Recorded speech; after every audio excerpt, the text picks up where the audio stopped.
और यहाँ आपको बताएंगे कि कराची में रोड कटिंग की मद में मिलने वाली रकम की रिपोर्ट वज़ीर-ए-आला सिंध को पेश कर दी गई है। सिंध हुकूमत ने टाउन्स को रोड कटिंग की मद में मिलने वाली रकूम और अखराजात की तहकीकात का फैसला किया है।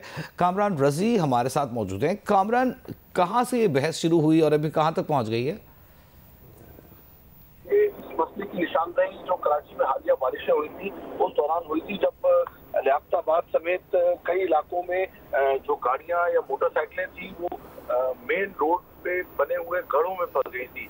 जब मामले को देखा गया तो मालूम ये हुआ कि जो सड़कें थी, इनमें से बेशतर सड़कें ऐसी थी जिनकी रिपेयर मेंटेनेंस की जिम्मेदारी जो टाउन म्यूनिसिपल एडमिनिस्ट्रेशन है उसकी है। कराची में बुनियादी तौर पर 25 टाउन म्यूनिसिपल एडमिनिस्ट्रेशन काम करती है। उसके अलावा कराची मेट्रोपॉलिटन कॉर्पोरेशन है, बल्दिया उस्मा कराची, वो सड़कों की रिपेयर मेंटेनेंस की जिम्मेदार है। इसके अलावा 7 कैंटोनमेंट बोर्ड और फिर सिविल एविएशन अथॉरिटी और रेलवेज और पाकिस्तान स्टील मिल्स, ये भी इदारे हैं जो कराची में म्यूनिसिपल सर्विसेज फराहम करते हैं, रोड और स्ट्रीट लाइट्स वगैरह। तो जब ये मामला देखा गया तो वज़ीर आला ने तशवीश का इजहार किया कि रोडों की मरम्मत क्यों नहीं हुई थी और कई इसमें मरकजी सड़कें थी, मेन सड़कें थी जो धंस गई थी। तो पता ये चला कि इन सड़कों की जो मरम्मत है वो बल्दियाती इदारों की जिम्मेदारी थी और उन्होंने लेपापोती की है, सही तरीके से उसकी रिपेयर मेंटेनेंस नहीं की। और मालूम ये हुआ कि बेसिकली जो सुई सदर्न गैस कंपनी है या के इलेक्ट्रिक है या दीगर जो इदारे हैं, उन्होंने रोड कटिंग की थी अपनी केबलिंग के लिए, ज़ेरे ज़मीन जो उसकी केबल थी उसके लिए रोड कटिंग की, और उसकी रिपेयर की मद में, यानी जब वो अपना काम कंप्लीट कर ले तो उसको दोबारा से उस रोड की मरम्मत की जिम्मेदारी या तो टाउन म्यूनिसिपल कॉर्पोरेशन की थी या केडीए कराची डेवलपमेंट अथॉरिटी की या कराची मेट्रोपॉलिटन कॉर्पोरेशन या दीगर इदारों की थी।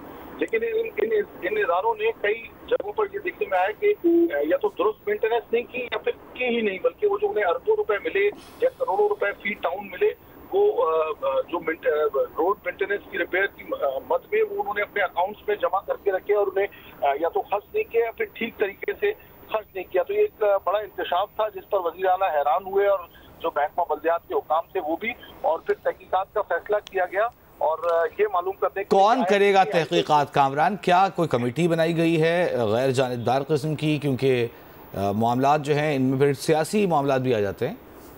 देखिए वजी, ये कोई 11-12 अरब रुपए के करीब रकम है जो इन म्यूनिसिपल इदारों को दी गई थी, जिनमें मुख्तलिफ टाउन शामिल हैं।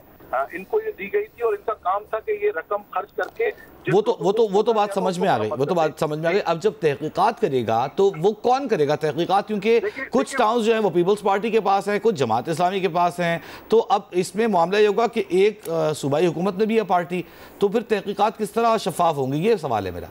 नहीं, ये देखें, ये वज़ीर आला ने इस पर सख्त नोटिस लिया है और मुमकिन तौर पर एंटी करप्शन को जिम्मेदारी सौंपी जाएगी। ज़राए ने हमें बताया कि एंटी करप्शन कराची के तमाम टाउन्स और दीगर म्यूनिसिपल इदारों में तहकीकात करेगा कि जो रोड रिपेयर की मद में करोड़ों अरबों रुपए जमा हुए वो कहाँ लगे, और लगे तो शफाफ तरीके से लगे या नहीं। कामरान रजी, नुमाइंदा जियो न्यूज़, अहम खबर हम तक पहुँचा रहे थे।